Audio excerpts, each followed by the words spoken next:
கதையை பார்க்க போறேன்னா தெந்தச்சிக்கோ சாமிநாதர் அவங்க கதைகள் தான் பார்க்க போறோம். திபேத் நாட்டில் புத்த மடாலயங்கள் நிறைய உண்டு. அதுக்கு ஒரு தலைமையகமும் உண்டு. அது இந்த திபேத் தலைநகரம் லாசாவில் இருக்குது. ரொம்ப காலத்துக்கு அப்பால்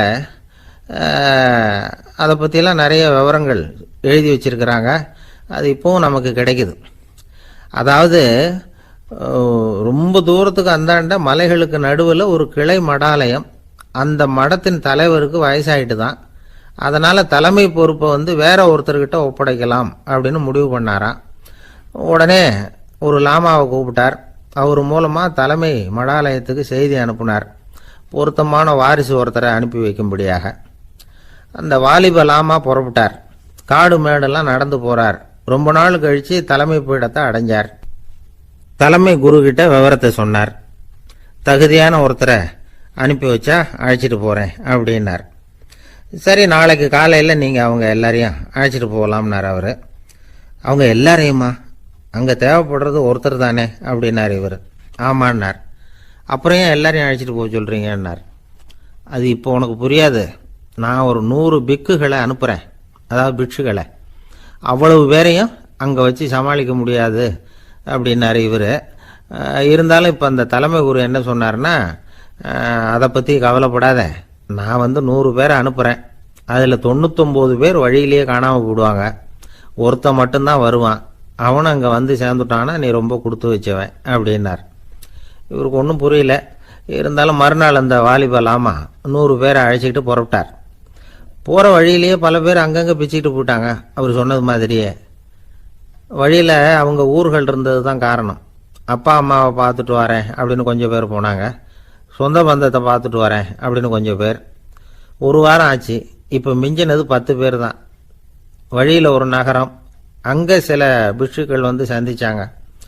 எங்கள் மடத்து தலைவர் இறந்துட்டார், உங்களில் யாராவது ஒருத்தர் எங்களுக்கு தலைவராக முடியுமா அப்படின்னு கேட்டாங்க. 10 பேரும் தயார். அதில் ஒருத்தரை அழைச்சிக்கிட்டு அவங்க போயிட்டாங்க. இன்னொரு ஊரில் சில பேர் வந்தாங்க, வழி மறிச்சாங்க. நில்லுங்க, எங்கள் மன்னர் மகளுக்கு திருமணம், அதை நடத்தி வைக்க 3 லாமாக்கள் தேவை அப்படின்னாங்க. இப்படி கொஞ்சம் கொஞ்சமாக எல்லாரும் காலி. கடைசியில் 2 பேர் மிஞ்சினாங்க. அங்கே ஒரு இளம்பெண் எதிரில் வந்தா. எங்கள் அப்பா வேட்டைக்கு போயிருக்கிறாரு, இன்னும் திரும்பி வரல. வீட்டில் வேற யாரும் இல்லை, தனியாக இருக்க பயமாக இருக்கு, யாராவது ஒருத்தர் எனக்கு துணையாக இருக்கணும் அப்படின்னு கேட்டுக்கிட்டா. எங்கள் 2 பேரில் நீயே ஒருத்தரை தேர்ந்தெடுத்துக்கோ, இல்லைன்னா எங்களுக்குள்ள சண்டை வந்துடும் அப்படின்னாங்க. இப்போ மிஞ்சினவர் ஒருத்தர். அவருக்கும் ஒரு சோதனை வந்தது. ஒரு தர்க்கவாதி எதிரில் வந்தான். உன்னோட வாதம் பண்ணணும்னா. இவனோட வாதம் பண்ணுறேன், அது முடிய ரொம்ப காலம் ஆகலாம். தர்க்கத்தில் நான் ஜெயிச்சா அங்கே வரேன், இல்லைன்னா இவருடைய சீடனை ஆயிடுவேன் அப்படின்னார் அவர். கடைசியாக அழைக்க வந்த வாலிபலாமா மட்டும் வெறும் கையோடு திரும்பி போனார். அங்கே இருந்த வயசான மடாதிபதி கேட்டார், எத்தனை பேர் அங்கேருந்து புறப்பட்டீங்கன்னார். என்னையும் சேர்த்து 101ன்னார் அவர். நல்லது, நீயாவது திரும்பி வந்திய, அதுதான் எனக்கு போதும். ஏன்னா நீ தான் எனக்கு உண்மையான வாரிசு. அந்த 100 பேரில் யாரும் வரமாட்டாங்க அப்படின்னார் அவர். ஏன்னா அவருக்கு தெரியும் இவர் ஒருத்தர் தான் திரும்பி வருவாருங்கிறது. திபேத்தில் ஒரு பழங்கால பழமொழி உண்டாம், 100 பேர் செல்லலாம், எப்பொழுதாவது ஒருவன் அபூர்வமாக அடைய வேண்டிய இடத்தை அடைவான். இதுதான் அந்த பழமொழி. ஒரு உன்னதமான இலக்கை அடையணும்னா அது அவ்வளவு சுலபமான காரியம் இல்லை. இந்த காலத்து மடாலயம் ஒன்று, அதில் ஒரு தலைவர், அவருக்கு வயசாயிட்டுது, தனக்கு ஒரு வாரிசை நியமிக்கணும் அப்படின்னு ஆசைப்பட்டார். ரொம்ப கஷ்டப்பட்டு ஒருத்தரை பிடிச்சார். தனக்கு வாரிசா நியமிச்சுட்டு அவர் சமாதி ஆயிட்டார். புதுசாக பொறுப்பேற்றுக்கிட்டவர் அப்படியே உட்காந்துருந்தார். அவரை தேடிட்டு பத்திரிகை நிருபர்கள்லாம் வந்தாங்க, கேட்டாங்க. அவர் உங்கள் பொறுப்பில் அவர் பெரியவர் விட்டுட்டு போன இது எவ்வளவு சுமாராக தேரும், எவ்வளவு விட்டுட்டு போனார் அப்படின்னு கேட்டிருக்கிறாங்க. அது என்ன ஒரு 50 லட்சம் இருக்கும் அப்படின்னாராம். அவ்வளவும் பணமா அப்படின்னு கேட்டிருக்காங்க. இல்லைங்க, கடன் அப்படின்னாராம் இவர்.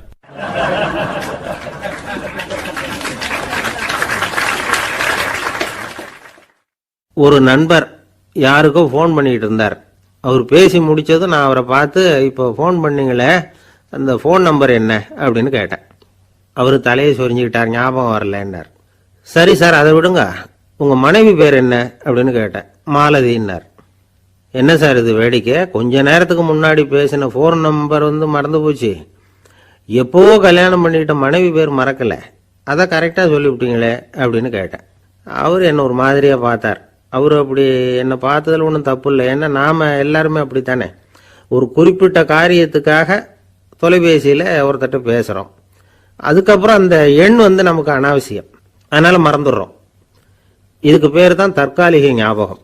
ஆனால் மனைவி பேரை மறந்துட முடியுமா?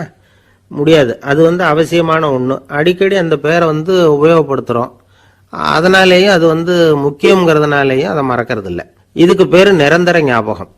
சரி, இந்த தற்காலிக ஞாபகம், நிரந்தர ஞாபகம், இது ரெண்டு ஞாபக அளவுகளையும் கட்டுப்படுத்துறது எது அப்படின்னா மூளைக்குள்ள நடக்கிற மின்சார நடவடிக்கைகள் தான். தற்காலிக ஞாபகம் ஒரு மின்னல் மாதிரி தோன்றி மறையுது. நிரந்தர ஞாபகம் ஒரு படிவம் போல மூளையில படிஞ்சுடுது. ஒரு சம்பவத்தின் பல பிரதிகள் மூளையில பல்வேறு பகுதிகளிலேயும் படிகிறதுனால ஒன்று மறைஞ்சாலும் மறந்தாலும் இன்னொன்று மறையறதில்லை. இப்படிப்பட்ட நிலைமையில தான் தொண்டையில இருக்கு, வாயில வரமாட்டேங்குது சார் அப்படிமா. ஒருத்தருக்கு எந்த துறையில ஆர்வமும் ஈடுபாடும் அதிகமோ அது சம்பந்தமான ஞாபக சக்தி அதிகமா இருக்கும். தொழிலை விரும்புகிற ஒரு டெலிபோன் ஆபரேட்டருக்கு எண்கள்லாம் நல்ல ஞாபகம் இருக்கும். அது மாதிரி கவிஞர்களுக்கு வார்த்தைகள் நல்ல ஞாபகத்தில் இருக்கும். இது ஒரு பக்கம் இருந்தாலும் ஒரு மூளை எண்களை விட எழுத்துக்களை விட படங்களை ரொம்ப சுலபமா ஞாபகத்தில் வச்சுக்குது. புரிஞ்சுக்கிற தன்மை, அனுபவம், புத்தி கூர்மை இது கூடி குறையிறத பொறுத்து ஞாபக சக்தியும் ஏறும் இறங்கும். இப்போ உதாரணத்துக்கு ஒரு பையனுக்கு படித்தது எதுவும் ஞாபகத்தில் இல்லைன்னா அவன் அதை சரியா புரிஞ்சுக்கலன்னு அர்த்தம். இந்த மறதிங்கிறது எந்த சமயத்தில் ஒரு பிரச்சனை ஆகுது தெரியுமா? உங்களுக்கு வேண்டியப்பட்ட ஒருத்தரை ஞாயிற்றுக்கிழமை சாயந்தரம் சரியா 5 மணிக்கு கடற்கரைக்கு வர சொல்லிவிட்டு அந்த நேரத்தை மறந்துட்டா அது பரவாயில்ல, வர சொன்னதையே மறந்துட்டாதான் நிலைமை மோசம்னு அர்த்தம். இப்படி இருந்தா இது சிகிச்சை எடுத்துக்க வேண்டிய நிலைமைங்கிறத புரிஞ்சுக்கணும். ஆமா, இதுக்கும் மருந்து இருக்கு. ஆனா மூளை குறிப்பிட்ட அளவுக்கும் கீழே இயங்குறப்போ இன்னொன்னு சொல்லுவாங்க, இந்த நீரோ டிரான்ஸ்மிட்டர் அப்படின்னு சொல்லுவாங்க. அப்படிங்கிற மூளை ரசாயனம் ரொம்பவும் குறைஞ்சி போறப்போ மட்டும்தான் உபயோகப்படும். டாக்டர் என்ன சொல்றாங்க தெரியுமா? மூளையை பொறுத்த வரைக்கும் அதுல ஞாபக சக்தி அதிகமா உள்ள மூளை, மறதி உள்ள மூளை அப்படின்னு ஒன்றும் கிடையாது அப்படிங்கிறாங்க. நினைவு வச்சுக்கிறதுக்கு பயிற்சி அளிக்கப்பட்ட மூளை, பயிற்சியற்ற மூளை அப்படின்னு வேணும்னா சொல்லலாம் அப்படின்னு சொல்றாங்க. அதனால நம்ம ஞாபக சக்திங்கிறது நம்ம கிட்ட இருக்கிற பயிற்சி, முயற்சி இதை பொறுத்து தான் அமையும். ஒருத்தர் ஒரு பென்சிலை எங்கேயோ வச்சுக்கிட்டு தேடிக்கிட்டு இருந்தார். அப்புறம் என்னமோ தீவிரமா யோசனை பண்ணி அதை ஞாபகப்படுத்தி பார்த்துக்கிட்டு இருந்தாராம். எதிரில் உட்காந்துருந்தவர் சொன்னார், பென்சிலை தானே தேடிட்டு இருக்கீங்க, அது உங்க வலது காதில் இருக்குது சார் அப்படின்னாராம் அவரு. இதுக்கு அவரு சொல்லியிருக்காரு, பென்சிலை வலது காதில் தான் வச்சிருக்கேங்கிறது எனக்கு நல்லா ஞாபகம் இருக்கு, ஆனா எது வலது காதுங்கிறது தான் மறந்து போச்சு அப்படின்னாராம். அவர் அதை தான் யோசிச்சுட்டு இருந்திருக்கிறார்.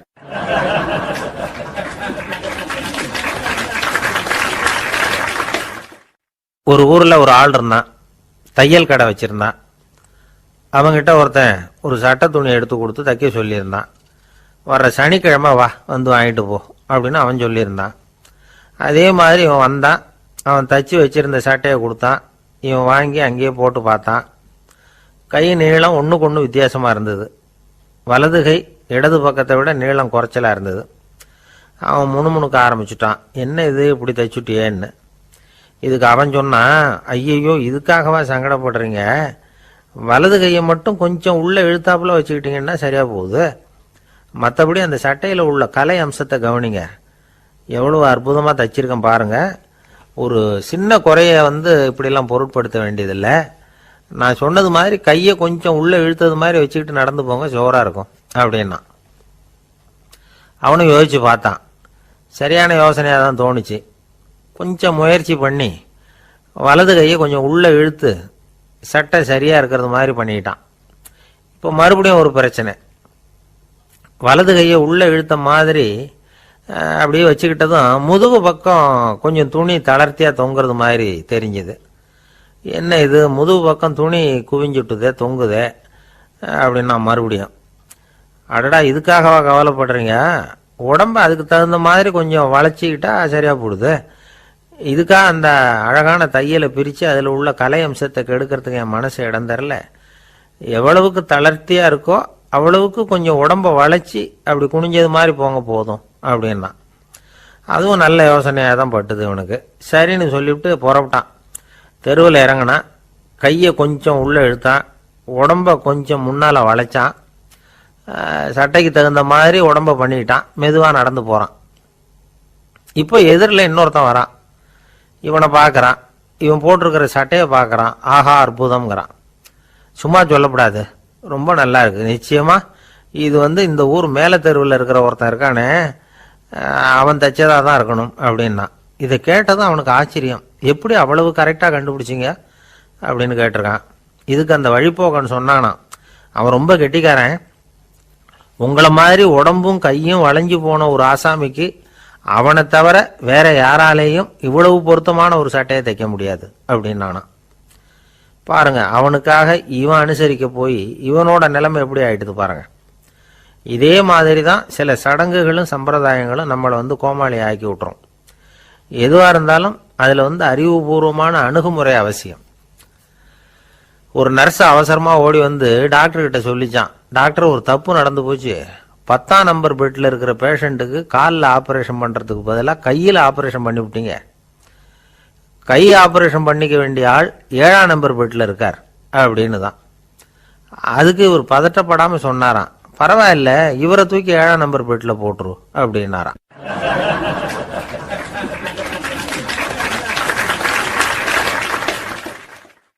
ஒரு மாணவனை பார்த்தேன், என்ன தம்பி படிப்புலாம் எப்படி இருக்குது அப்படின்னு விசாரித்தேன்.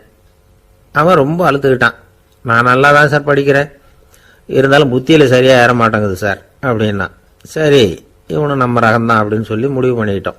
கல்வி கற்கக்கூடிய ஒரு மாணவன் சம்பந்தப்படுற புத்திகள் பல வகை. அதை பற்றி ஒரு பெரியவர் விளக்கி இருக்கிறார். மிருத்து புத்தின்னு ஒன்று இருக்குதான். மிருத்துன்னா மண்ணு. மண்ணால் செவுறு கட்டுறோம்ல, மண் சுவரில் ஆணி அடிக்கிறதும் சுலபம், அதை பிடுங்கி எடுக்கிறதும் சுலபம். அது மாதிரி சில பேர் குரு சொல்லி கொடுக்கறத சுலபமாக கேட்டு தெரிஞ்சு வச்சுக்குவாங்க, கொஞ்ச நேரத்தில் சுலபமாக மறந்தும் போயிடுவாங்க. இது மிருத்து புத்தின்னு பேர், மண் புத்தி. தாரு புத்தின்னு ஒன்று உண்டான். தாருன்னா மரம். அதில் பச்சை மரத்தில் ஆணி அடிக்கிறது சுலபம், ஆனால் அதை எடுக்கிறது கஷ்டம். அது மாதிரி ஆசிரியர்கிட்ட இருந்து கேட்டதை கவனமாக மனசில் பதிய வச்சுக்கிட்டு அதை மறக்காமல் இருக்கிறது தாரு புத்தி. பட்டை மரமாக இருந்தால் அதில் ஆணி அடிக்கிறதும் கஷ்டம், அடிக்கிற ஆணியும் சீக்கிரம் நழுவிடும். அது மாதிரி கேட்குற விஷயம் மனசில் பதியறதும் கஷ்டம். அப்படியே பதிஞ்சாலும் அது நீடிச்சு இருக்கிறதும் கஷ்டம், கொஞ்ச காலத்தில் மறந்துடும். இன்னொரு வகை புத்தி ஒன்று உண்டு, அதுக்கு பேர் சிலா புத்தின்னு பேர். சிலான்னா கல். ஒரு கருங்கல்லில் 4 துளையை போட்டு ஒரு துளையில உளிய வச்சு அடிச்சா மற்ற துளை வழியாவும் பிளந்து கல் 2 ஆயிடும். அது மாதிரி சந்தியான இடங்கள்ல குறிப்பா ஒரு பொருளை சொன்னா அதை வச்சுக்கிட்டு மற்றதையும் தெரிஞ்சுக்கிறது, அது சிலா புத்தின்னு பேர். வேணு புத்தின்னா என்ன தெரியுமா? வேணுன்னா மூங்கில். மூங்கில் கணுவுல ஒரு பக்கம் உளிய வச்சு அடிச்சா 2 பக்கமும் பிளந்துரும். அது மாதிரி ஒரு செய்தியை கேட்டுக்கிட்டு இருக்கிறப்பவே அதோட முன்பின் தொடர்களையும் தெரிஞ்சுக்கணும், அது வேணு புத்தி. தைல புத்தின்னு ஒன்று உண்டு. தைலம்ங்கிறது எண்ணெய். தண்ணியில் ஒரு துளி எண்ணெயை விட்டா அது தண்ணி பூரா பரவி போடுதுல்ல, அது இப்படி பரவுறது மாதிரி ஆசிரியர் சுருக்கமாக ஒரு கருத்தை சொன்னா அதை வச்சுக்கிட்டு பூரா விஷயங்களையும் தெரிஞ்சுக்கணும், அது தைல புத்தி. கற்பூர புத்தின்னு ஒன்று கேள்விப்பட்டிருக்கோம். அது எப்படின்னா, கற்பூரம் தீ பட்ட உடனே பிடிச்சிக்கும். ஆசிரியர் சொன்ன உடனே நுண்ணறிவோட பாடங்களை புரிஞ்சுக்கிறது இந்த வகை புத்தி. கரி புத்தின்னு ஒன்று. அது எப்படின்னா, கரியில் நெருப்பை வச்சு விசிறிய பிறகு அதுக்கப்புறம் அது கறி நெருப்பாகும். அது மாதிரி காலம்பரை சாயந்தர வேலைகளில் ஆசிரியர் பாடம் சொல்லி கொடுப்பார், அதை கொண்டு புரிஞ்சுக்கிறது இந்த வகை. கதலித்தண்டு புத்தின்னு ஒன்று சொல்லுவாங்க. கதலிங்கிறது வாழை மரம். வாழைத்தண்டில் தீ வைக்கிறது எவ்வளவு சிரமமோ அவ்வளவு சிரமத்தோட கல்வி கற்கிறது கதலித்தண்டு புத்தி. இதை தவிர இன்னும் சில வகையான மாணவர்களை கூட அடையாளம் காட்டுறாங்க. ஆசிரியர் சொன்னதில் நல்லதை மட்டும் எடுத்துக்கிறவன் அன்னம். ஆசிரியர் கிடைச்ச இடத்துல பாடத்தை கேட்டுக்கிட்டு பிறகு தனியாக உட்காந்து சிந்திக்கிறவன் பசு. பசுமாடு அப்படி தானே, புல்லு கண்ட இடத்துல மேயும், அதுக்கப்புறம் நிதானமாக அசை போட்டுக்கும். ஆசிரியர் சொன்னதை தவிர வேற எதையும் சொல்ல முடியாதவன் கிளி. பல இடங்களில் பாடங்கள் கேட்டு கடைசியில் ஒன்றும் புரியாமல் போகிறவன் ஆடு. ஆடு ஒரு செடியில் வயிறார மேயாது, ஒரே செடியில். இக்கரைக்கு அக்கறை பச்சைன்னா அங்கேயும் இங்கேயும் அலைஞ்சிக்கிட்டே இருக்கும். சில பேருக்கு எருமைன்னு பேர். எருமை எப்படின்னா, குளத்து நீரை கலக்கி தான் குடிக்கும். அது மாதிரி ஆசிரியர் மனசை நோக செய்து பயில்கிற மாணவர்கள்லாம் இந்த ரகம்.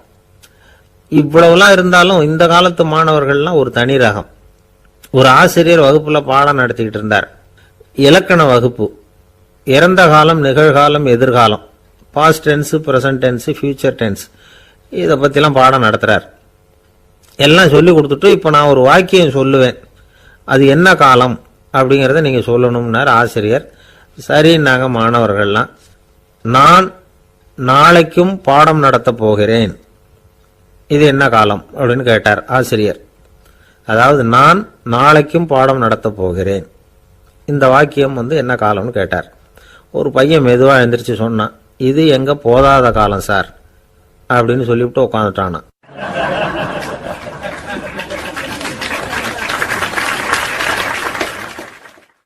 ஒரு ஊர்ல ஒரு பெரிய செல்வந்தர் இருந்தார். பணத்துக்கு பஞ்சம் இல்லை. அதனால இந்த உலகத்துல முடியாத காரியம் எதுவும் இல்லைன்னு நினைச்சார். பணம் இருந்தாலே அந்த நினைப்பு தானா வந்துடும். அதனால இவரும் அப்படி நினைச்சதுல ஒன்றும் தப்பு இல்லை. அந்த ஊருக்கு குருநானக் ஒரு தடவை வந்தார். அவருக்கு இந்த செல்வந்தர் ரொம்ப பிரமாதமா ஒரு வரவேற்பு கொடுத்தார். ஊர் எல்லையிலேயே எங்க வீட்டுக்கு விருந்து சாப்பிட்டுட்டு போகணும்னு கேட்டுக்கிட்டார். அவரும் சரின்னு ஒத்துக்கிட்டார். உடனே தன்னுடைய பங்களாவில் ஒரு பெரிய விருந்துக்கு ஏற்பாடு பண்ணார். குருநானக் அழைச்சிட்டு வீட்டுக்கு போனார், உட்கார வச்சார். ஐயா, நான் இந்த ஊர்லயே ரொம்ப பெரிய வசதி உள்ளவன், என்னால் எல்லாம் முடியும். உங்களுக்காக நான் என்ன செய்யணும்னு சொல்லுங்க, எதுவாக இருந்தாலும் பரவாயில்ல, எவ்வளவு செலவானாலும் பரவாயில்ல, என்னால் செய்ய முடியும். என்ன செய்யணும்னு சொல்லுங்க, அது போதும், நான் செய்கிறேன் அப்படின்னு நான் ரொம்ப பணிவா. இதை கேட்டதும் குருநானக் சிந்திச்சார் கொஞ்ச நேரம். அதுக்கப்புறம் தன்னோட சட்ட பைக்குள்ள கையை விட்டு ஒரு பழைய ஊசி ஒன்று எடுத்தார். அந்த செல்வந்தர்கிட்ட கொடுத்தார். இதை பாருங்க, இவ்வளவு தூரம் நீங்க கேட்கறதுனால சொல்றேன், எனக்கு நீங்க செய்ய வேண்டிய உதவி இதுதான்னார். ஊசிய கையில வாங்கிக்கிட்டு இதை என்ன செய்யணும் சொல்லுங்க அப்படின்னார் அவரு. நீங்க செய்ய வேண்டியது என்னன்னா, இந்த ஊசியை பத்திரமா வச்சிருக்கணும். நாம 2 பேரும் இறந்து போனதுக்கு பின்னாடி இன்னொரு உலகத்துல நாம சந்திக்கக்கூடிய வாய்ப்பு இருக்குது. அப்ப இந்த ஊசியை என்கிட்ட கொண்டாந்து கொடுக்கணும். இதுதான் நீங்க எனக்காக செய்ய வேண்டிய உதவி அப்படின்னார் குருநானக் லேசா சிரிச்சுக்கிட்டே. இதை கேட்ட உடனே இந்த பெரியவர் முழிக்க ஆரம்பிச்சிட்டார். அது எப்படிங்க, நான் சாகிறப்ப எப்படி இந்த ஊசியை எடுத்துக்கிட்டு இன்னொரு உலகத்துக்கு வர முடியும்னார். ஊசி மாதிரி ஒரு சின்ன பொருளை கூட இந்த உலகத்தை விட்டு நாம போறப்ப எடுத்துட்டு போக முடியாதுங்கிறப்போ உங்களோட செல்வத்தையெல்லாம் எப்படி அங்க எடுத்துட்டு வர போறீங்க அப்படின்னு கேட்டார் குருநானக். அதுக்கப்புறம் தான் அந்த பெரியவர் யோசிக்க ஆரம்பிச்சாராம்.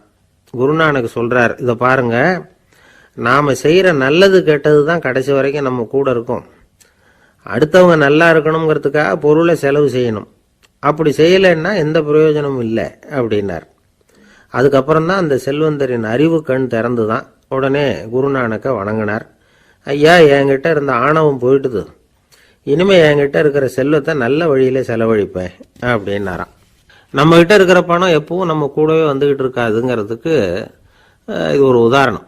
அதுக்காக நாம பணம் சேர்க்கறத பத்தி கவலைப்பட வேண்டியதில்லை, பேசாம படுத்து தூங்கிட்டு இருந்தா போதும் அப்படின்னு இதுக்கு அர்த்தம் பண்ணிக்கப்படாது. முறையான வழியில பணம் சேர்க்கணும், அதை முறையான வழியில செலவு பண்ணணும். அதனால ஏற்படக்கூடிய மன நிறைவு இருக்கு பாருங்க, அது அனுபவிச்சவங்களுக்கு தான் தெரியும். சொர்க்கத்துக்கு போறவங்க இங்க இருந்து பணத்தை எடுத்துட்டு போக முடியாது. ஆனா நம்ம செல்வத்தை இங்க மற்றவங்களுக்கு பயன்பட செய்து அதனால ஏற்படுற புண்ணியம் இருக்கு பாருங்க, அதை எடுத்துட்டு போக முடியுமா. இதுதான் ஆன்மீகவாதிகள்லாம் சொல்ற கருத்து. ஜான் நியூட்டன் ஒருத்தர், அவர் சொன்னார், நான் எப்பவாவது சொர்க்கத்துக்கு போய் சேர்ந்தேன்னா அங்க 3 அதிசயங்களை பார்ப்பேன்னார். என்னன்னு கேட்டாங்க. நான் யார் யாரு இருக்க மாட்டாங்கன்னு நினைச்சுக்கிட்டு இருந்தானோ அவங்கள சில பேர் அங்க இருப்பாங்க, அது ஒரு பெரிய அதிசயம்னார். சரி, அடுத்தது என்ன? 2வது அதிசயம் என்னன்னா, அங்க இருப்பாங்கன்னு நான் எதிர்பார்த்த சில பேர் அங்க இருக்க மாட்டாங்க அப்படின்னார். சரி, 3வது பெரிய ஆச்சரியம் என்ன அப்படின்னா, நான் அங்க இருக்க பாருங்க, அதுதான் அந்த 3வது அதிசயம் அப்படின்னாராம்.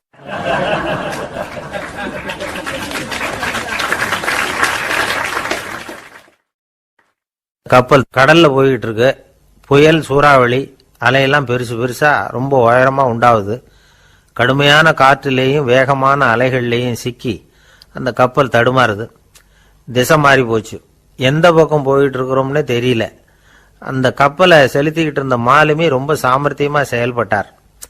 தன்னுடைய அறிவாற்றலையும் திறமையையும் முழுமையா பயன்படுத்தினார். அந்த கப்பலை கட்டுப்படுத்தினார். மெதுவா அந்த சூறாவளியிலிருந்து கப்பலை காப்பாத்தி கரைக்கு கொண்டுட்டு சேர்த்துட்டார். மாலுமின்னு ஒருத்தர் இருந்ததுனால அந்த மரக்கலம் காப்பாற்றப்பட்டது. மாலுமின்னு ஒருத்தர் இல்லைன்னு வச்சுக்கோங்க, அந்த கப்பலோட கதி என்னவாயிருக்கும் யோசிச்சு பாருங்க. ஒரு கோபக்காரனுடைய நிலைமையும் அப்படித்தானா. கோபக்காரன்கிறவன் ஒரு மாலுமி இல்லாத மரக்கலம் அப்படிங்கிறார் நபிகள் நாயகம். கொந்தளிக்கிற கடல்ல கொடுமையான அலைகளின் உச்சியில அல்லல் படுகிற மரக்கலத்தை விட மோசமானது கோபக்காரனின் நிலைமை அப்படிங்கிறது அவருடைய கருத்து. அது மாதிரி இதுன்னு சொல்லல, அதை விட மோசம் இது அப்படிங்கிறார். ஏன் தெரியுமா? ஒரு கப்பல் கடல்ல தடுமாறுனா அதை சரிப்படுத்த மாலுமி இருக்கிறார். அவர் தன்னுடைய சாமர்த்தியத்தினால அதை கட்டுப்படுத்தி சரியான வழிக்கு கொண்டுட்டு வந்துருவார். ஆனா கோபக்காரனுடைய நிலைமை அப்படி இல்லை அப்படிங்கிறார் நபிகள் நாயகம். மனித மனம் ஒரு மரக்கலம், அறிவு அதுல இருக்கிற மாலுமி. மாலுமி மரக்கலத்தை செலுத்துறான், அவனுக்கு கட்டுப்பட்டு அது ஓடுது.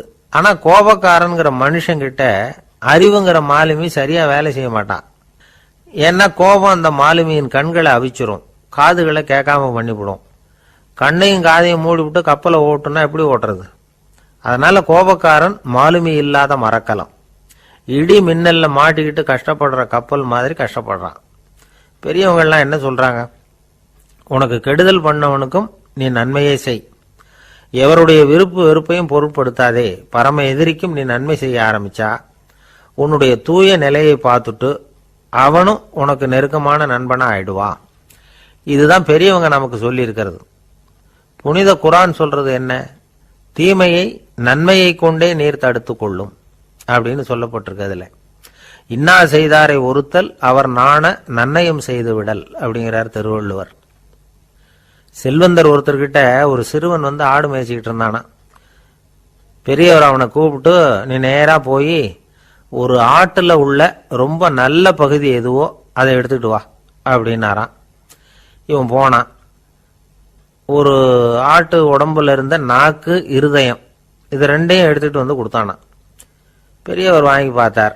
அதுக்கப்புறம் இப்ப நீ போய் இன்னொரு ஆட்டுல இருக்கிற ரொம்ப கெட்ட பகுதி எதுவோ அதை எடுத்துட்டு வா அப்படின்னாராம். இவன் போய் எடுத்துட்டு வந்தான். அவன் கையில் இருந்தது மறுபடியும் அதே மாதிரி நாக்கு, இருதயம், இது ரெண்டும் தான்.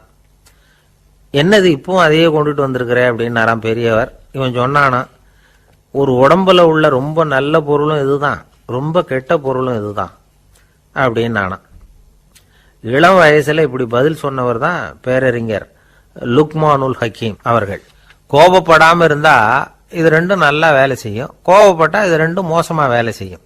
அதை புரிஞ்சுக்கிறதுக்காகத்தான் இன்னைக்கு இந்த தகவல். கோபம் வந்துட்டா நாம என்ன செய்யறோங்கிறது நமக்கே தெரியாது. ஒருத்தர் டாக்டர் கிட்ட போனார் அவசரமா. டாக்டர், எனக்கு இப்ப கடுமையான கோப வெறி, எனக்கு கண்ணு மண்ணு ஒன்னும் புரியல, உடனடியாக அதை கட்டுப்படுத்தணும், உடனே இதுக்கு ஏதாவது ஒரு மாத்திரை கொடுங்க ப்ளீஸ் அப்படின்னார். அந்த டாக்டரும் உடனே ஒரு மாத்திரையை கொடுத்து, இதை உடனே போடுங்க, நான் தண்ணி கொண்டுட்டு வரேன்னு உள்ள போனார். தண்ணியோட திரும்பி வந்தார். இவரு சொன்னார், டாக்டர், நீங்க கொடுத்த மாத்திரை ரொம்ப பெருசா இருந்தது, இருந்தாலும் கஷ்டப்பட்டு முழுங்கிட்டேன்னார். டாக்டர் சந்தேகத்தோட மேசையை பாக்குறார். பார்த்தா மாத்திரை அங்கேயே இருக்குது, பேப்பர் வெயிட்ட காணல.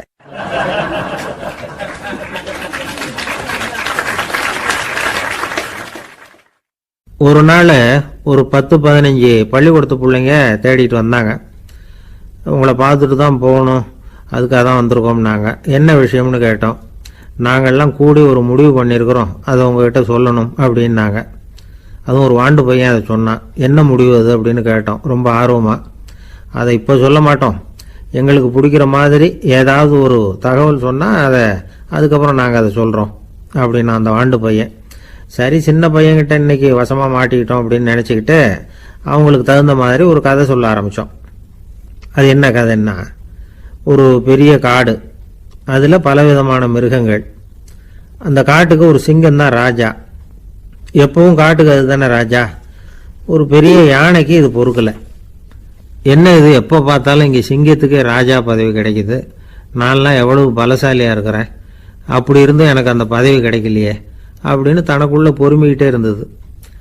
ராஜா பதவியை நினச்சி ரொம்ப ஏக்கம், அதுக்கு பதவி மோகம். இந்த சமயம் பார்த்து ஒரு குள்ள நெறி கூட்டம் அதை தேடிட்டு வந்தது. ஐயா பெரியவங்களே, நீங்கள் இந்த காட்டுக்கு ராஜாவாக இருக்க ஆசைப்படுறீங்க, அதில் ஒன்றும் தப்பு இல்லை. ஆனால் அதுக்கு முன்னாடி நீங்கள் எங்கள் கூட்டத்துக்கு கொஞ்ச நாள் தலைவராக இருங்க, அதாவது ராஜாவாக இருங்களேன், உங்களுக்கும் ஒரு ட்ரைனிங் கிடைச்சது மாதிரி இருக்கும் அப்படின்னு சொல்லியிருக்குது இந்த கூட்டம், குள்ளநெறி கூட்டம். இதை கேட்ட உடனே யானைக்கு ரொம்ப சந்தோஷம் தாங்கலை. அதுதான் எப்போன்னு பதவிக்காக காத்துக்கிட்டு இருக்குதே. இருந்தாலும் கொஞ்சம் பிகுவோட, சரி நீங்கள்லாம் இவ்வளவு தூரம் என்னை தேடிட்டு வந்து கேட்கறதுனால மறுக்க முடியல அப்படின்னு ரொம்ப ஏதோ அவளுக்கு சிரமப்பட்டு ஒத்துக்கிறது மாதிரி ஒத்துக்கிட்டது. ஏதோ உங்கள் ஆசைக்கு கட்டுப்படுறேன், கொஞ்ச நாள் உங்கள் கூட்டத்துக்கு ராஜாவாக இருக்கிறதுக்கு சம்மதிக்கிறேன் அப்படின்னுது. உடனே அந்த யானை ராஜ நட போட ஆரம்பிச்சிட்டுது. யானை சாதாரணமாக நடந்தாவே எப்படி இருக்குங்கிறது நமக்கு தெரியும். அதுவே ராஜ நட நடந்தால் எப்படி இருக்கும் கற்பனை பண்ணி பாருங்கள். யானை முன்னாடி கம்பீரமாக போய்கிட்டு இருக்குது, தலைவர் இல்லையா, அதனால் குள்ள நரிகள்லாம் ரொம்ப அடக்கமாக அது பின்னாடி அணிவகுத்து போயிட்டு இருக்குது. ராஜா வாழ்க, மன்னர் வாழ்க அப்படின்னு கோஷம் வேற. யானைக்கு தலைகால் புரியல, அவ்வளவு சந்தோஷம். அந்த யானைக்கு செருக்கு, ஆணவம் எல்லாம் ஏற்பட்டு போச்சு. அதுக்கப்புறம் அது தரையை பார்க்குமா, நிமிர்ந்து நடக்க ஆரம்பிச்சுட்டுது. தரையை பார்க்கறதே இல்லை. அப்படி போயிட்டு இருக்கிறப்போ ஒரு சதுப்பு நிலத்தில் திடீர்னு காலை வச்சுட்டுது. அவ்வளவுதான், கால் உள்ளே போட்டுது. இன்னொரு காலை எடுத்து வச்சுது, அதுவும் உள்ளே போட்டுது. அந்த 2 காலையும் எடுக்கிறதுக்காக அடுத்த 2 காலையும் அழுத்துச்சு, அதுவும் உள்ளே போக ஆரம்பிச்சுட்டுது. இப்போ 4 காலம் வசமாக சேத்துல அழுந்தி போச்சு, எடுக்க முடியல. குள்ள நரிகள்லாம் அதை சுற்றி சுற்றி வந்தது. சிலது சுற்றி நின்று டான்ஸ் ஆட ஆரம்பிச்சுட்டுது யானையை பார்த்துட்டு. இதை யானை பார்த்தது. என்ன இது தலைவர், நான் தவிச்சுக்கிட்டு இருக்கிறேன், தொண்டர்கள்லாம் சுற்றி நின்று வேடிக்கை பார்த்துக்கிட்டு இருக்கிறீங்க, டான்ஸ் ஆடுறீங்க அப்படின்னு கேட்டுதான். தொண்டர்களே, தலைவர் நான் தவிச்சுக்கிட்டு இருக்கிறது உங்களுக்கு தெரியலையா? இப்போ உடனே உங்கள் தலைவரை காப்பாற்ற வேண்டியது உங்கள் கடமை இல்லையா அப்படின்னு கத்துச்சான் அந்த யானை. குள்ள நரிகளில் ஒன்று முன்னாடி நின்று அந்த யானையை பார்த்து தான், தலைவரே எங்களுக்கு ரொம்ப நாளாக ஒரு ஆசை, அந்த ஆசையை நிறைவேற்றிக்கிறதுக்காகத்தான் உங்களை எங்கள் தலைவராக ஏற்றுக்கிறோம்னு சொன்னோம் அப்படின்னு தான். என்ன ஆசைன்னு கேட்டிருக்கு யானை. யானை கறி சாப்பிட்டு பார்க்கணுங்கிறது எங்களுக்கு ரொம்ப நாளாக ஆசை, அது இன்னைக்கு தான் நிறைவேற போகுது அப்படின்னு தான் அந்த நரி. இதை கேட்ட உடனே அந்த யானை அப்படியே மூர்ச்சி ஆயிட்டு தான். நரிகள்லாம் அது மேலே ஏறி குதற ஆரம்பிச்சுட்டு தான். பதவி மேலே இருந்த பேராசை அந்த பலசாலியான யானையையே மாட்டி விட்டுட்டுது பார்த்தீங்களா அப்படின்னு சொல்லி முடித்தோம் இந்த கதையை அந்த சின்ன பிள்ளைங்க கிட்ட. சரிங்க, இப்போ நாங்கள் உங்களை தேடி வந்த விஷயம் என்னங்கிறத சொல்லவா அப்படின்னா ஒரு வாண்டு பையன். சீக்கிரம் சொல்லு தம்பி, சஸ்பென்ஸ் தாங்கலை அப்படின்னோம். அவன் மெதுவாக எங்களை பார்த்து சொல்கிறான், எங்களுக்கு கொஞ்ச நாள் நீங்கள் தலைவராக இருந்தால் தேவலை அப்படின்னா.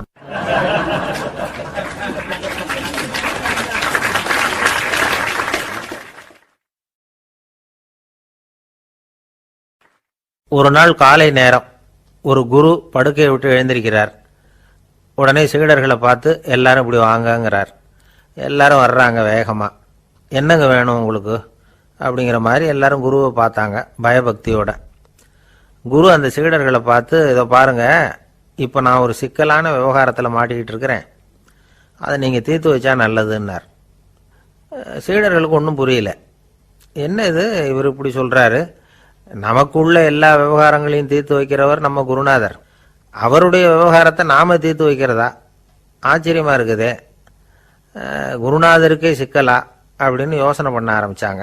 இருந்தாலும் ரொம்ப பணிவாக கேட்டாங்க, சுவாமி உங்களுக்கே சிக்கலா? இந்த உலகத்து சிக்கல்களுக்கும் சிரமங்களுக்கும் அப்பாற்பட்டவர் அல்லவா தாங்கள், அப்படிப்பட்ட உங்களுக்கு சிக்கல்னா அது எப்படி அப்படின்னாங்க. எனக்கு ஏற்பட்டிருக்கிற சிக்கல் அவ்வளவு பெருசு, ரொம்ப பெரிய விவகாரம் அது அப்படின்னார் குரு. கொஞ்சம் விவரமாக சொல்லுங்க அப்படின்னாங்க இவங்க. இப்போ அந்த குரு விவரத்தை சொன்னார். அதாவது நேற்று ராத்திரி நான் ஒரு கனவு கண்டேன். அந்த கனவுல நான் ஒரு பட்டாம்பூச்சியாக மாறிட்டேன். அப்படி மாறி ஒவ்வொரு மலராக பறந்து போய் உட்காந்து தேன் சாப்பிட்டேன் அப்படின்னார். சீடர்கள் இதை கேட்டதும் ரொம்ப திகைச்சு போயிட்டாங்க. என்ன இது, இது ஒரு பெரிய பிரச்சனையா? ஒரு சாதாரண கனவு கண்டதுக்காகவா இந்த காலை வேளையில் நம்மளையெல்லாம் குருநாதர் இவ்வளவு அவசரமாக கூப்பிட்டுருக்கார் அப்படின்னு நினைச்சாங்க. இருந்தாலும் கேட்டாங்க, இதில் என்ன சிக்கல் சுவாமி, கனவுங்கிறது எல்லாருக்கும் வரத்தானே செய்யும் அப்படின்னார் ஒரு சீடர். சீடர்களே, பிரச்சனை அது இல்லை. நான் இன்னைக்கு காலையில் கண்ணு முழிச்சு பார்த்தப்போ நான் நானாக மறுபடியும் மாறிட்டேங்கிறத தெரிஞ்சுக்கிட்டேன். இதுல சிக்கல் என்னன்னா, இப்ப அந்த பட்டாம்பூச்சி தான் நானா ஆயிட்டதாக கனவு கண்டுகிட்டு இருக்கா அப்படிங்கிறது தான். ஒரு மனுஷன் பட்டாம்பூச்சி ஆகிறதாக கனவு காண முடியுங்கிறப்போ அந்த பட்டாம்பூச்சியும் மனுஷன் ஆகிறதாக கனவு காண முடியும் இல்லையா? இப்ப எனக்கு யதார்த்த நிலை தெரியணும், எது நிஜம்னு தெரியணும். நேத்து ராத்திரி நான் கண்டது கனவா, அல்லது இது பட்டாம்பூச்சி கண்டுகிட்டு இருக்கிற கனவா? இதுதான் குரு கேட்ட கேள்வி. இதை கேட்டதும் சீடர்கள் ரொம்ப குழம்பி போயிட்டாங்க. சுவாமி, இதுவரைக்கும் நாங்க தூங்குறப்ப பாக்குறது கனவுன்னும் மூழ்கிட்டு இருக்கிறப்ப பாக்குறது நனவுன்னு நம்பிட்டு இருக்கிறோம். இப்போ எங்களை ரொம்ப குழப்பிட்டீங்க, இதுக்கு பதில் சொல்ல எங்களுக்கு சக்தி இல்லை அப்படின்னு சொல்லிவிட்டாங்களாம். அதுக்கப்புறம் அந்த குரு சொன்னாராம், நினைவு தான் முக்கியமான அம்சம். முடிவு கட்டம்னா பகலின் நினைவுகளை விட இரவின் கனவுகளே ரொம்ப உண்மை. ஒருத்தன் தூங்க போனா தூங்கிக்கிட்டே இருந்தா அவன் காணும் கனவு பொய்ங்கிறத அவன் உணர மாட்டான். ஒவ்வொரு கனவும் காணும் பொழுது அது ரொம்ப உண்மையாக தான் தெரியுது. ஒரு கனவு கூட உண்மை இல்லைன்னு கனவுல தோன்றுவதே இல்லை அப்படின்னார் குரு. அகில வாழ்வு அத்தனையும் சொற்பனம் கண்டாய் அப்படிங்கிறார் தாயுமானவர். ஆகையினால நம்ம கனவுலேருந்து நாம் என்னைக்கு முழிச்சுக்க போறோம் அப்படிங்கிறது தான் ஒரு முக்கியமான கேள்வி. ஒருத்தர் வந்தார், காலில் கட்டோட வந்தார். என்னங்க காலில் கட்டுன்னு? சார், நேற்று ராத்திரி தூக்கத்தில் எங்கள் வீட்டு கூரையில் ஏணியை சாத்தி வச்சு இறங்கினப்போ வழுக்கி விழுந்து காலை உடச்சிக்கிட்டேன்னார். உங்கள் வீட்டில் தான் ஏணியே கிடையாது சார் அப்படின்னு. உண்மைதான் சார், நான் கீழே விழுந்து முழிச்சுக்கிட்டதுக்கு அப்புறம் தானே ஏணி இல்லைங்கிறது எனக்கு ஞாபகம் வந்தது அப்படின்னார்.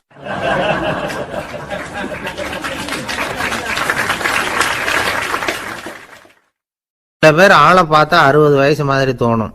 உண்மையான வயசு என்னன்னு பார்த்தா 40 அல்லது 45 சில பேரை பார்க்கறதுக்கு 45 மாதிரி தெரியும், உண்மையிலேயே 65 தாண்டி இருப்பாங்க. ஒரு மனிதனுக்கு 2 வகையான வயது உண்டுங்கிறார் ஓஷோ. அதாவது உடம்புக்குன்னு ஒரு வயசு, மனசுக்குன்னு ஒரு வயசு. முதல் உலக மகாயுத்தம் நடந்தது இல்லையா, அது முடிஞ்சதுக்கு அப்புறம் முதல் தடவையா மனிதனின் மூளை வளர்ச்சியை பத்தி மனநல வைத்தியர்கள் ஒரு கணக்கெடுப்பு சோதனை நடத்தினாங்களாம். அது வரைக்கும் மனிதனுக்கு 2 வகையான வயது உண்டுன்னு யாரும் சிந்திச்சதே இல்லையா. அந்த உலக மகாயுத்தம் முடிஞ்சதுக்கு அப்புறம் மனிதனுடைய சராசரி மனதின் வயதை கணக்கிட்டு பார்க்கும் பொழுது அவங்களுக்கெல்லாம் ரொம்ப அதிர்ச்சியா இருந்துதான். ஏன்னா அது ரொம்ப பின்தங்கிய நிலையில இருந்திருக்கு, வளர்ச்சி அடையாத நிலையில இருந்திருக்கு. அவங்க கண்டுபிடிச்ச பிரகாரம் அப்போ மனசோட சராசரி வயசு என்ன தெரியுமா? 14. அப்படின்னா பாத்துங்க, உடல் ரீதியா ஒருத்தரோட வயசு 70 கூட இருக்கலாம், ஆனா மனசோட வயசு 14 தான். இதுக்கு நேர்மாறா அமைஞ்சு போச்சுன்னு வச்சேங்க. அதாவது ஒருத்தருக்கு உண்மையிலேயே 14 வயசு, அதாவது உடலோட வயசு 14, அவரோட மனசின் வயசு 70ன்னு வச்சுக்கோங்க. இப்படி அமைஞ்சுட்டுதுன்னா அவர் சீக்கிரம் ஞானத்தன்மை அடைஞ்சிருவார் அப்படின்னு அர்த்தம். இப்ப நமக்கெல்லாம் உடம்போட வயசு மனசோட வயசு ரெண்டும் ஒன்னா இருந்துட்டா அதுவே போதும், அதுவே பெரிய விஷயம். இப்ப எமர்சன் கிட்ட போய் ஒருத்தர் கேட்டாராம், உங்க வயசு என்ன அப்படின்னு. அவர் உடனே பதில் சொல்லியிருக்கார், 360 வருஷம் அப்படின்னாராம். கேட்டவர் குழம்பி போயிட்டார். அவர் என்ன சொல்றாரு, 360 வயசா? என்ன நம்ம காதல தான் சரியா விழலையா? எமர்சன் எப்பவும் உண்மையை பேசுற ஒரு சிறந்த அறிவாளி, அவர் இப்படிலாம் பொய் சொல்ல மாட்டாரே அப்படின்னு ஒரு யோசனை பண்ணிக்கிட்டே இவர் மறுபடியும் அவர் கிட்ட போனாராம். ஐயா, நீங்க சொன்னது சரியா என் காதல விழல, அதனால மறுபடியும் கேட்கிறேன், உங்க வயசு என்ன அப்படின்னாராம். எமர்சன் மறுபடியும் சொல்லியிருக்கிறார் 360 வருஷம்னு. வந்தவருக்கு உண்மையிலேயே அதிர்ச்சியா போட்டுது. அதுக்கப்புறம் மெதுவா ஆரம்பிச்சாராம், ஐயா நீங்க சொல்றதை என்னால ஏத்துக்க முடியாது. எப்படி பார்த்தாலும் இப்போ உங்களுக்கு வயசு ஒரு 60க்கு மேல இருக்காதுன்னு நினைக்கிறேன் அப்படின்னாராம். நீங்க சொல்றது சரிதான், அது என் உடம்போட வயசுன்னாராம் எமர்சன். அப்படின்னா ஏற்கனவே நீங்க சொன்னது அப்படின்னு கேட்டிருக்காரு, அது என் மனசோட வயசு அப்படின்னாராம். நம்மளை பொறுத்த வரைக்கும் அறிவு தூசு படிஞ்சிருக்கு, அது மாதிரியே அன்பும் மாசுபட்டிருக்கு. இது ரெண்டையும் சுத்தம் பண்ண வேண்டியிருக்குது. அப்போதான் நாம சரியான வயசுல வாழ முடியும். ஒரு ஆசாமி இருக்கிறார், அவருக்கு உடம்போட வயசு அதிகம், மனசோட வயசு ரொம்ப குறைச்சல், குழந்தை மாதிரி. அவர் ஒரு ஆஸ்பத்திரியில படுத்திருக்கிறார். நர்சம்மா எல்லாருக்கும் மருந்து கொடுத்துட்டு போறாங்க. கொஞ்ச நேரம் கழிச்சு திரும்பி வந்தாங்க. அப்ப இவர் அந்த அம்மாவை கூப்பிட்டு சொல்றார், இதை பாருங்க சிஸ்டர், நீங்க எல்லாருக்கும் சின்ன சின்ன மாத்திரையா கொடுத்துட்டு எனக்கு மட்டும் நீளமான மாத்திரையா கொடுத்துட்டீங்க. முழுங்கிறதுக்கு ரொம்ப கஷ்டமா போச்சு. இனிமே எனக்கும் சின்ன மாத்திரையா கொடுங்க சிஸ்டர் அப்படின்னாராம். அந்த அம்மா உடனே அதிர்ச்சியாகி தலையில் அடிச்சுக்கிட்டாங்களாம். நான் கஷ்டப்பட்டு மாத்திரையை முழுங்கினத்துக்கு நீங்கள் ஏமா தலையில் தட்டிக்கிறீங்க அப்படின்னு கேட்டிருக்காரு இவர். இதுக்கு அவங்க சொல்லியிருக்கிறாங்க, நான் உங்களுக்கு கொடுத்துட்டு போனது மாத்திரை இல்லைங்க, அது தெர்மாமீட்டர் அப்படின்னாங்களாம்.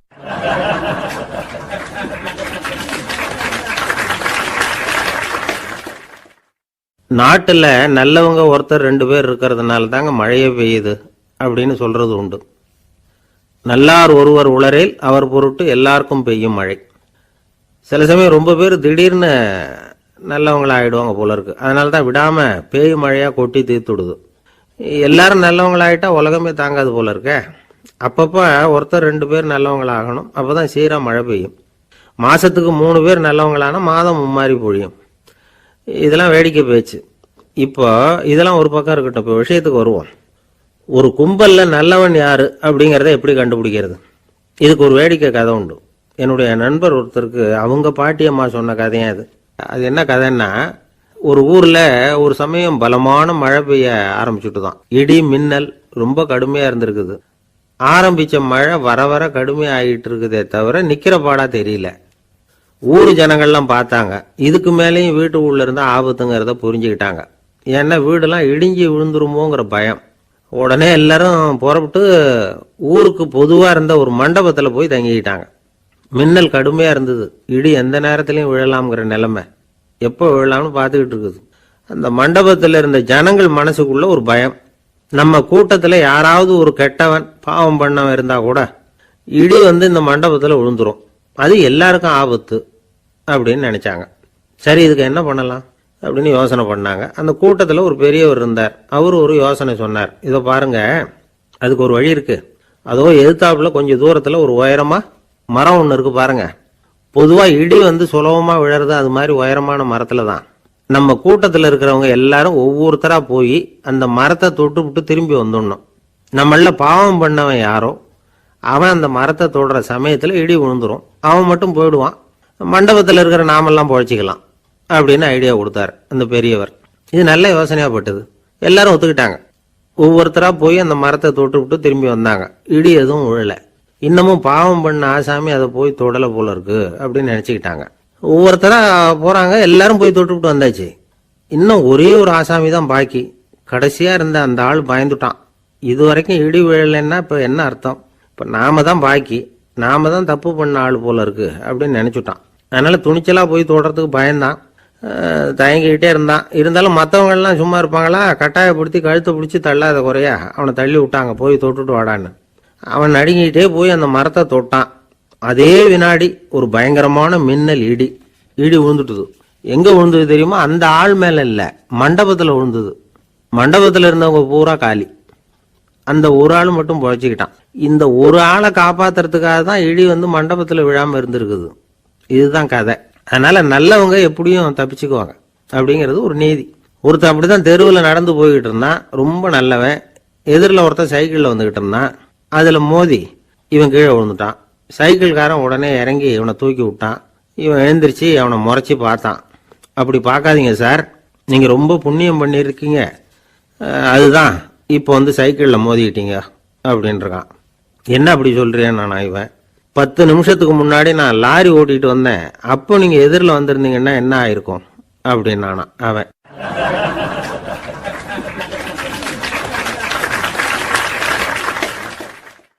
ஒரு ஊர்ல ஒரு குரு இருந்தார், ஜென் குரு. அவரை தேடிட்டு ஒரு மன்னர் வந்தார். வந்தவர் ஜப்பான் மன்னர். தோட்டக்கலையை பத்தி தெரிஞ்சுட்டு போறதுக்காக அவர் வந்தார். எப்படி தோட்டம் அமைக்கிறது அப்படிங்கிறத பத்தி அந்த குரு விவரமா சொல்லி கொடுத்தாரு. 1 நாள் 2 நாள் இல்லை, 3 வருஷம் கற்றுக் கொடுத்தார். அதுக்கப்புறம் சொன்னார், நான் கற்றுக் கொடுத்துட்டேன், இனிமேல் நீங்கள் போகலாம், போய் தோட்டம் அமைக்கலாம், அதுதான் உங்களுக்கு பரிசை. தோட்டம் அமைச்ச பிறகு சொல்லி அனுப்புங்க, நான் பார்க்குறேன்.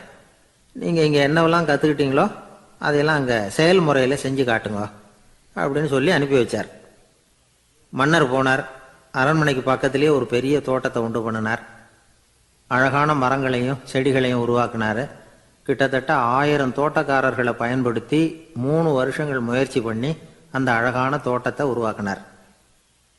குரு கிட்ட இருந்து செய்தி வந்தது, நாளைக்கு வந்து தோட்டத்தை பார்க்குறேன் அப்படின்னு. மன்னர் உடனே சுறுசுறுப்பாயிட்டார். முதல் நாளே தோட்டத்தை சுத்தப்படுத்தினார்.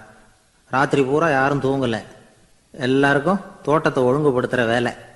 அது அந்தந்த இடத்துல ஒழுங்காக இருக்குதா அப்படின்னு சரி பார்த்தாங்க. ஒரு தவறும் இல்லாத வகையில் அதை ஒழுங்குபடுத்தினாங்க. மறுநாள் குரு வந்தார், தோட்டத்தை பார்த்தார். அவருக்கு கோபம் வந்துட்டுது. மன்னருக்கு ஆச்சரியம், எப்பவும் சிரிச்சுக்கிட்டே இருக்கிறவர் இப்போ எப்படி இருக்கிறாரு அப்படின்னு. மெதுவாக குரு கிட்ட போய் எல்லாம் சரியாக தானே இருக்குது அப்படின்னார். எல்லாம் சரிதான், ஆனாலும் எங்கே அந்த பொன்னிற காற்று அப்படின்னார். உதிர்ந்த இலைகள், பொன் மஞ்சள் நிற இலைகள் காற்றில் அப்படி புரண்டு ஓடுவதை நான் பார்க்க முடியவில்லையே அப்படின்னாராம். அது இல்லாமல் இந்த தோட்டம் உயிரோட்டம் உள்ளதாக இருக்காது, இதில் பாடல் இல்லை, ஆடல் இல்லை, அதெல்லாம் இல்லாமல் இந்த தோட்டம் ரொம்பவும் செயற்கையாக தெரியுதேன்னாராம். மன்னர் இப்போதான் யோசனை பண்ணார். கீழே கிடந்த காஞ்சி போன இலைகள் மட்டும் இல்லை, மரத்தில் இருந்த காஞ்சி போன இலைகளையும் அப்புறப்படுத்தி சுத்தமாக வச்சிருக்கிறார். இறப்பும் வாழ்க்கையினுடைய ஒரு பகுதி தான். மரணம்ங்கிறது வாழ்க்கைக்கு எதிரானது அல்ல, அதை நிரப்பும் ஒரு பகுதி தான் அது. மரணம் இல்லையில் வாழ்க்கையே இல்லை அப்படிங்கிறது பெரியவங்க கருத்து. இப்போ அந்த தோட்டம் அழகாக தான் இருக்குது, இருந்தாலும் அது ஒரு ஓவியம் மாதிரி உயிர் இல்லாமல் இருக்கு. குரு ஒரு வாளியை கையில் எடுத்துக்கிட்டார், தோட்டத்தை விட்டு வெளியில் போனார். ஏற்கனவே வீசி எறிந்த அந்த சருகுகளை எல்லாம் அள்ளி கொண்டுகிட்டு வந்தார். உள்ள எல்லா இடங்கள்லையும் அதை வீசினார். உடனே காற்று அந்த காய்ந்த சருகுகளையும் பழுத்த இலைகளையும் அசைக்க ஆரம்பிச்சுட்டுது. இப்போ அங்கே சலசல சத்தம், சங்கீதம், இலைகளின் நடனம், ஓவியம் மாதிரி இருந்த அந்த தோட்டத்துக்கு இப்போ உயிர் வந்துட்டுது. இதுதான் அந்த பொன்னான காற்று அப்படின்னாராம் குரு. மன்னருக்கு புரிஞ்சுது. மிகப்பெரிய ஜென் கேள்வி ஒன்று உண்டு. உம்மான் அப்படிங்கிற ஒரு பெரிய குருவை பார்த்து துறவி ஒருத்தர் கேட்டாராம், இலைகள் எல்லாம் கீழே விழுந்து மரங்கள் மொட்டையாக இருக்கும் பொழுது என்ன நடக்கும்? இதுதான் கேள்வி. இதுக்கு உம்மான் சொன்ன பதில் பொன்னான காற்று, தி கோல்டன் விண்ட் அப்படின்னாராம். இதுக்கு என்ன விளக்கம்னா, உன்னுடைய எண்ணங்கள் எல்லாம் உன்னுடைய மனசிலிருந்து கீழே விழுந்து உனது உள்ளுணர்வானது மொட்டையாக நிற்கும் நிலைதான் அது. உனது வேர்களின் அருகில் காற்று வீசுகிறது. எல்லா எண்ணங்களும் உன்னிலிருந்து வெகு தூரத்துக்கு புரண்டு கொண்டே சென்று விடுகிறது. நீ அவற்றை கடந்து விட்டால் நீ அவைகளுக்கெல்லாம் மேலெழுந்து கீழே பார்ப்பவனைப் போல நிற்க ஆரம்பித்து விடுவாய். அதுதான் தியானம் என்பது அப்படின்னு சொல்றாங்க. தியானம்ங்கிறது எண்ணத்துக்கு எதிரானது இல்லை, தியானம்ங்கிறது எண்ணங்களை கடந்து செல்வது தான். அதுக்கப்புறம் நாம பொன்னிற காற்றுல ஆட ஆரம்பிச்சிருவோம். இதுதான் பெரியவர்கள் சொல்றது. என்கிட்ட ஒருத்தர் தோட்டம் அமைக்கணும்னு யோசனை கேட்டு வந்தார். எல்லாம் சொல்லி கொடுத்தேன். செடிகள்லாம் செழிப்பாக வளரணும்னா வேர் காயாமல் பார்த்துக்குங்க, தினமும் தண்ணி விடுங்க அப்படின்னு சொல்லி அனுப்பி வச்சேன். ஒரு மாதம் கழிச்சு ஒரு தோட்டத்தை பார்க்கறதுக்காக போனேன். போய் பார்த்தா எல்லா செடியும் வாடி கிடக்குது. என்னங்க இப்படி பண்ணிவிட்டீங்கன்னு. நீங்கள் சொன்னபடி தான் செஞ்சேன்னார். என்ன செஞ்சீங்கன்னு கேட்டேன். வேர் காயாமல் பார்த்துக்க சொன்னீங்க, தினமும் ஒரு தடவை எல்லா செடியையும் ஒவ்வொன்றா பிடுங்கி பார்த்து வேர் காயாமல் இருக்கா அப்படின்னு பார்த்துட்டு அதுக்கப்புறம் தண்ணி பாய்ச்சினேன், அவ்வளவுதான் அப்படின்னார். ஒரு வயசான பாட்டியின் தாத்தாவும் ஒரு பூங்காவில் உட்காந்து பேசிக்கிட்டு இருக்கிறாங்க. அவங்களுக்கு கல்யாணம் ஆகி 53 வருஷம் ஆச்சு. பிள்ளைங்கள்லாம் படித்து பெரிய பெரிய வேலையில் இருக்கிறாங்க. பேரன் பேத்திகளும் நல்ல நிலைமையில் இருக்கிறாங்க. இந்த தாத்தாவும் பாட்டியும் சிரித்து பேசிக்கிட்டு இருந்ததை ஒரு பெரியவர் பார்த்தார். அவருக்கு ஆச்சரியமாக இருந்தது. இந்த வயசுலேயும் இவ்வளவு அந்யோன்யமாக இவங்க பேசிக்கிட்டு இருக்கிறாங்களே அப்படின்னு நினச்சார். சரி, நேரிலேயே கேட்டுருவோமே அப்படின்னு நினச்சிக்கிட்டு கிட்ட போனார். உங்கள் மன வாழ்க்கையின் வெற்றிக்கான ரகசியம் என்ன அப்படின்னு கேட்டார். இதை கேட்டதும் அந்த தாத்தா சிரிச்சுக்கிட்டே பாட்டியை பார்த்தாராம்.